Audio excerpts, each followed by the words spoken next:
Hi, everyone, and welcome to our week 2 conversation. And I'm looking forward to another wonderful week. I hope you enjoyed our week 1 and had an opportunity to complete your week 1 assignments.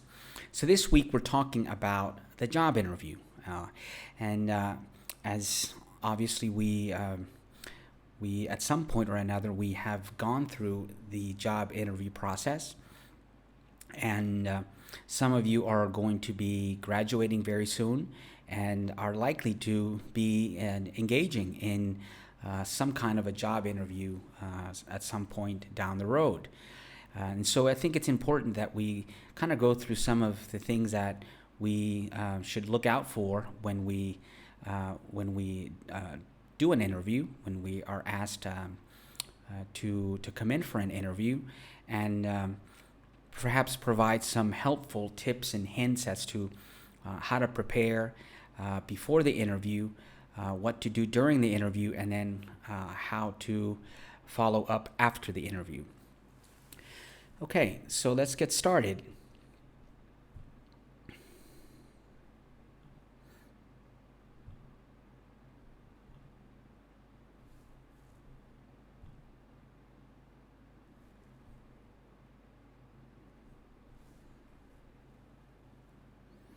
Okay, so the first thing we want to do is we want to make sure that we know the company very well. So do your research, okay? Do your due diligence, so to speak, and research the company that you are interviewing for. And this is very important because you're going to be asked at some point in the interview, you're going to be asked, why do you want to work for this company? Okay, or tell us a little bit about this company, right? You might be asked, are you familiar with our company?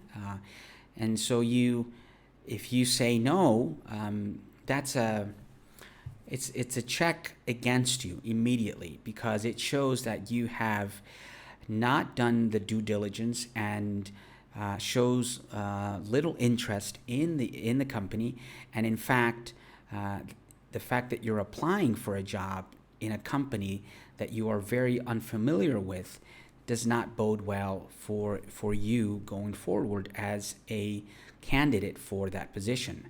So it's important that you do your research. In fact, research the company, research maybe financials, maybe in the news, what has happened in the news. Sometimes there's things written, good things about a company, and sometimes bad things about a company that might affect the company's overall financial position or overall reputation in the market. And so it's important that you are well versed in the at least the recent history of the company. It's also important to know a little bit about the organizational history, the institutional history of the company. So, for example, if you're applying for Apple, you should know a little bit about Bill Gates, and how Apple got started, those kinds of things, because that shows a special interest on your part about becoming a part of that company. So do your research.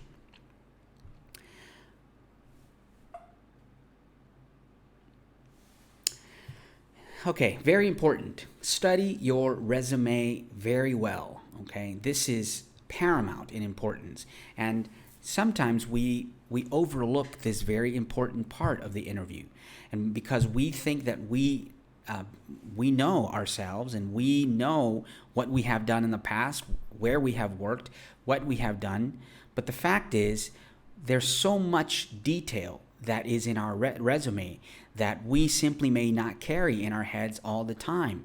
And when you are presented with a question in the job interview about your resume, you want to be sharp. You want to let the interviewer know that you know that resume like the palm of your hand, and that's important. Okay, so know your resume very well, and specifically those questions that may be much more relevant to the job that you're applying for. So for example, if you're an academic and you're applying for an academic position, say a professorship, you're likely going to be asked about your previous experience as an academic. For example, what you might have done to doctor um, student dissertation chairs, or what courses you taught, where you taught, what is your teaching philosophy, what is your research, what are your research interests, okay? So these are the types of questions that you should be very prepared to answer. So aside from knowing about the company and aside from knowing your CV, it's also important to know the job description of the position you are applying for. And you're going to be asked at some point about this position. So you're going to say, well, this position is a position that does A, B, and C, and we are looking for somebody with these types of skills or a skill set, educational qualifications, etc.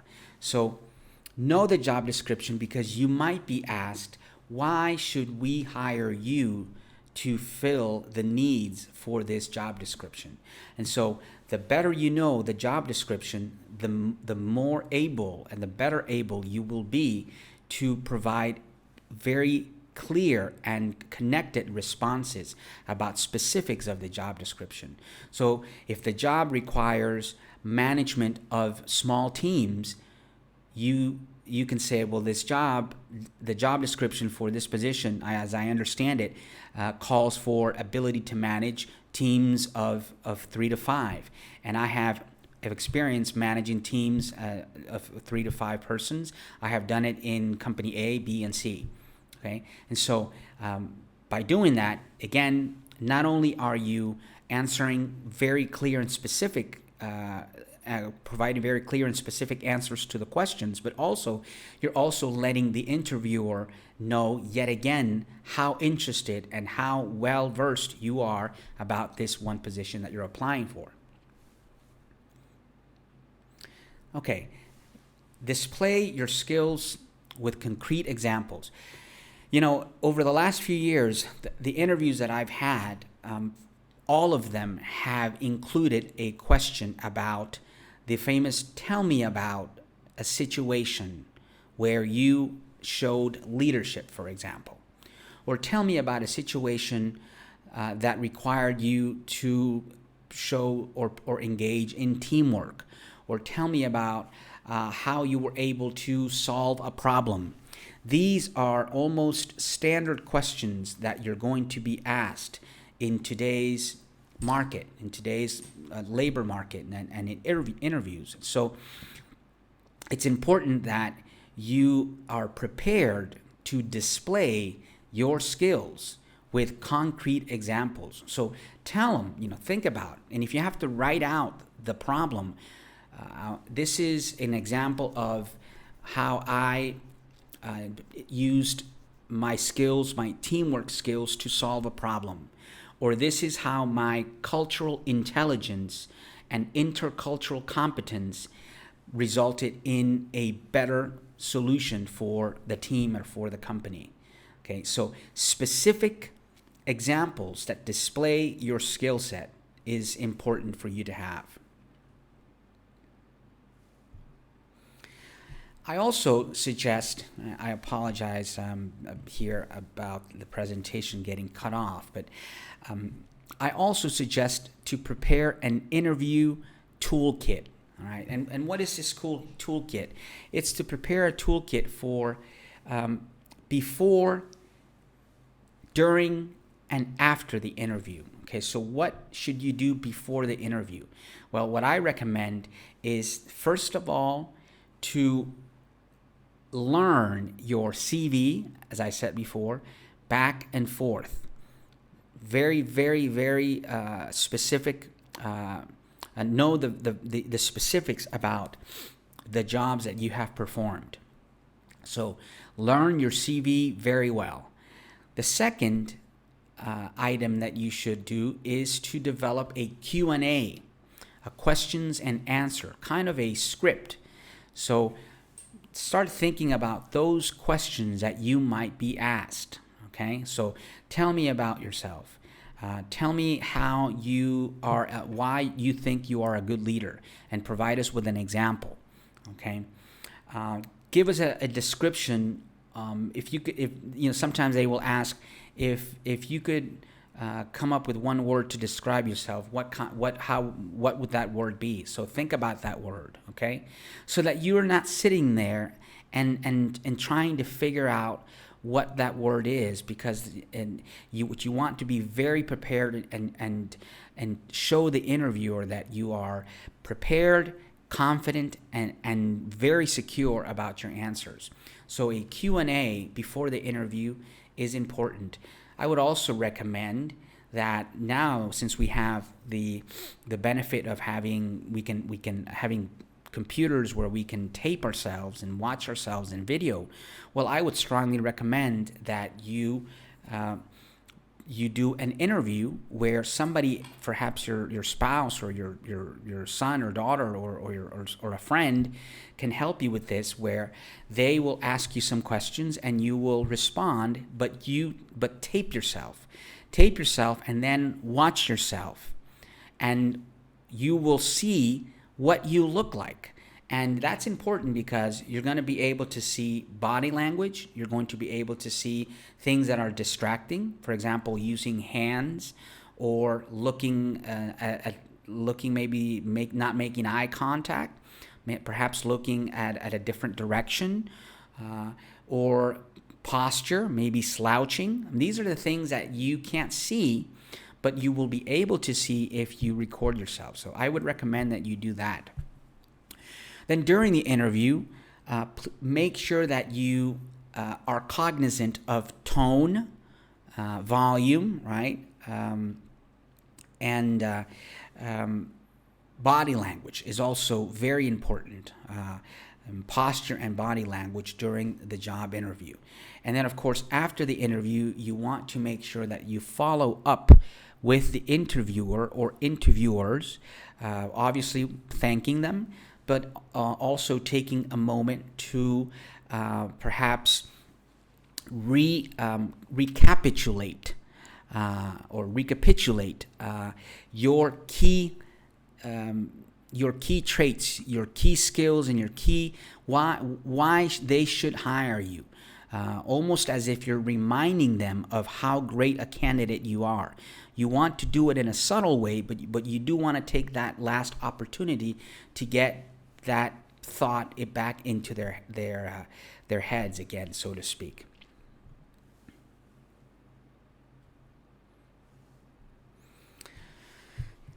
Building rapport.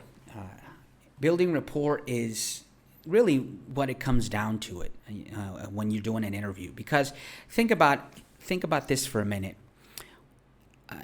If you have been asked to interview, if you have been called for an interview, it means that already you have passed and the first filter, so to speak. You are obviously qualified, and the company has obviously identified and recognized something about you that they like. So you have that going for you. Now it's just a matter of building rapport with those who you're going to interview with. And it's as simple as being yourself, smiling, making eye contact, showing a good, strong, confident body language, posture, firm handshake perhaps. These are the little things, the details, but they do make a difference. And really, when it comes down to it, an interview is really the opportunity for them to feel you out, to see whether they think, when they see you, when you're there, they're asking themselves, do I want to work with this person? Does this person fit in our organization? Would this person be a good fit in our organization and in our organizational culture? Is there chemistry, right? They're thinking about this. when they meet you. And you don't have an opportunity to spend days and days and days letting them know how great you are. So you only have a few minutes to do so. So you want to take full advantage of those minutes to let them know, to make them feel comfortable, to make them feel like you are special, and almost as just creating this communication in the room that is unsaid, right? This just no words, but just a communication of positivism and a positive energy, and that you are the right person for the job. You also want, of course, to make eye contact, and this is another way you build rapport, right? You make eye contact. By the way, we are in a new world, and this new world often calls for online interviews. I've done interviews in Zoom. I've done interviews in Teams, Microsoft Teams. So you have to know how to conduct interviews in the virtual setting as well. So it's important that you make eye contact with the camera. Now, it's one thing to record as I'm doing now, but it's another that you know where the person is going to be looking at. So you don't want to be like looking at the sky, right? Because that's just, that kind of throws the person off. And then you also don't want to be looking down.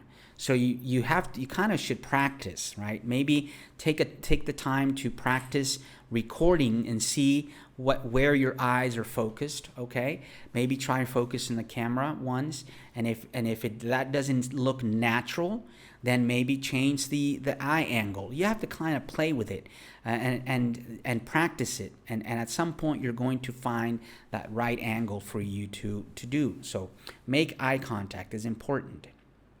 Okay, as I said, body language is very important, and not only in person, obviously, but also in the virtual world, right? And so you don't want to be slouching like this, right? And you also don't want to be coming across like you're not naturally being, you don't want to be. It should be natural. You should be relaxed but confident. Okay. Body language is important, and of course in the personal interview, make sure that you do keep a good posture, that you are not wandering, your eyes are not wandering, that you're making contact with the person at all times, and these things are straightforward, but sometimes we go to the interview and we get so nervous or so caught up in the question, in trying to answer the question, that we forget about our posture and our body language, and we start, like me, I like to use my hands a lot, and so I have to force myself and remind myself not to use my hands, because while it's okay in a lecture, in a class, but sometimes if you are interviewing, it is distracting to the interviewer.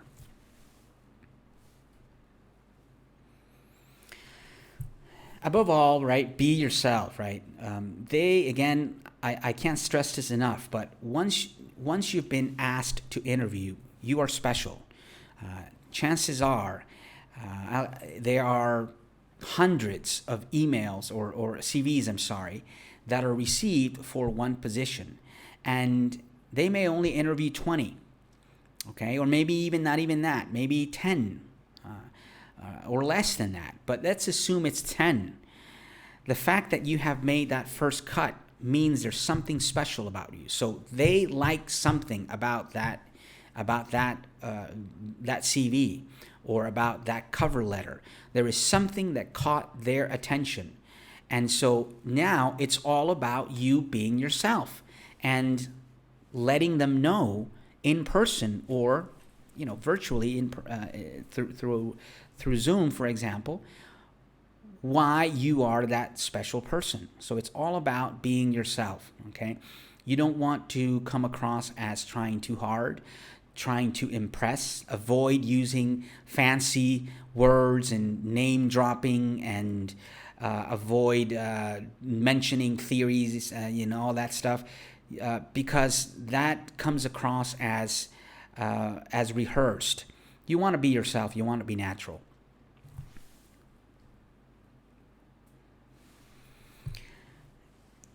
You hope to get a response after the interview. And by the way, during the interview, there are some questions that are asked, especially towards the end. The interviewer might ask if you have any questions, and one question that you might ask is, what is the timeline, or what is the time frame for next steps in the interview process? If they have not discussed that, you might want to ask that, and so you have a good idea. Okay, if you don't get a response after your interview, it's important to follow up. You know, you're going to have, and this is, I guess, one way I have to say it, but you're going to get more no's than you are going to get yeses, right? Nobody applies for 30 positions, right? Say in academia, for example, you apply for 10, 20, 30 different positions. You're likely to get 28 no's or 29 no's, but maybe that one yes, okay? You get that one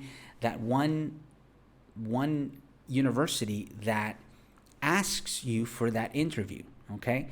Now, don't be discouraged by the no's, because they're part of the whole process. They're part of it. You're going to have more no's and yeses, but keep your head up and be confident that yes will come eventually and down the road. So follow up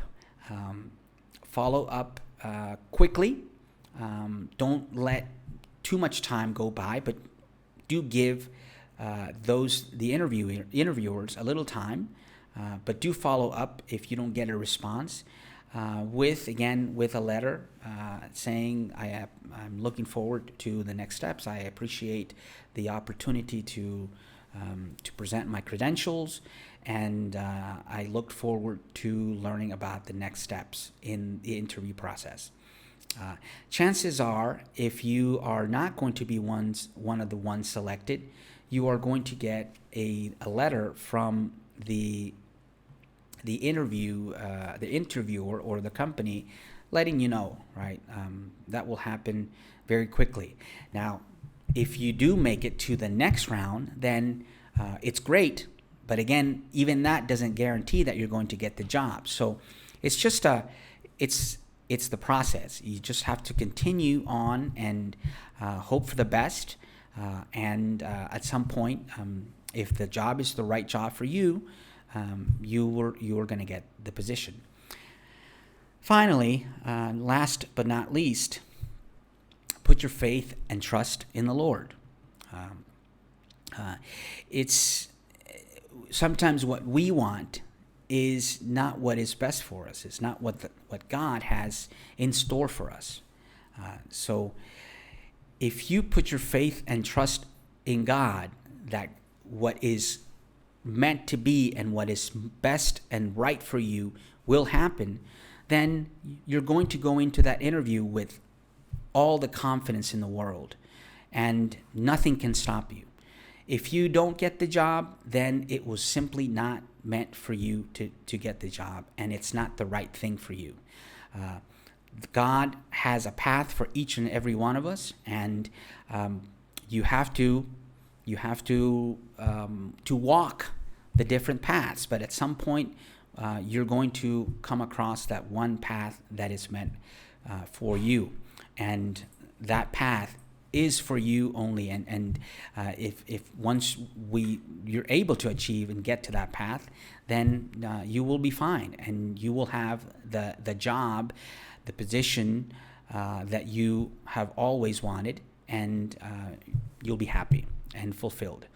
Okay, so thank you very much for taking the time to listen to this lecture. I hope some of these